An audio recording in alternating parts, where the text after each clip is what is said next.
এখন বাজে রাত ৩টা, আর এত রাতের বেলাও হচ্ছে আমি বৃষ্টি উপভোগ করতেছি। আর এত রাতের বেলা তো মূলত বৃষ্টি উপভোগ করার কথা না, কারণ এই সময়টা সবাই ঘুমায় মূলত। আমি তো আর ঘুমাতে পারি না, আমার একটা পিচ্চি পাখি আছে, সেই পাখিটাকে নিয়ে আমার সারা রাত জেগে থাকতে হয়। তো এই যে দেখেন, এই হচ্ছে আমার রাতের পাখিটা, ওকে নিয়ে হচ্ছে সারা রাত জেগে থাকতে হয়, কারণ রাত্রেবেলা একদমই ঘুমায় না, লাইট অফ ছিল।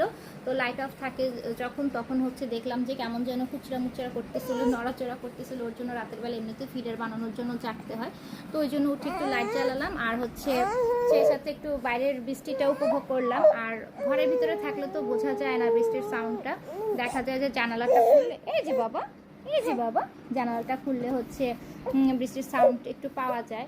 আর দেখা যায় যে বৃষ্টির দিনে কাঁথামুড়ি দিয়ে টিনের চালে যে বৃষ্টির সাউন্ডটা পড়ে, শব্দটা, রিমঝিম সাউন্ডটা অনেক বেশি ভালো লাগে, যেটা আসলে এখন আমি মিস করতেছি। আসলে হয়ই নাই আমার। রাত ৩টা, বাইরে হচ্ছে প্রচণ্ড রকমের বৃষ্টি হচ্ছে।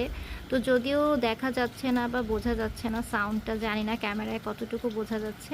আর আকাশে হচ্ছে বিজলি চমকাচ্ছে, সাউন্ড হচ্ছে। তো বৃষ্টি তো আমার বরাবরই ভালো লাগে, আর এত রাত করে বৃষ্টি হচ্ছে ভীষণ ভালো লাগছে। কিন্তু যদি হচ্ছে টিনের ঘর হতো, তাহলে হচ্ছে টিনের চালের বৃষ্টি পড়লে বৃষ্টির সাউন্ডটা অনেক বেশি ভালো লাগতো। সেই জিনিসটা হচ্ছে খুব বেশি মিস করি। তো জানালাটা খুলে আমি হচ্ছে একটু বৃষ্টি দেখছিলাম যে কেমন হচ্ছে বাইরের বৃষ্টি, সেজন্য হচ্ছে একটু শেয়ারও করলাম।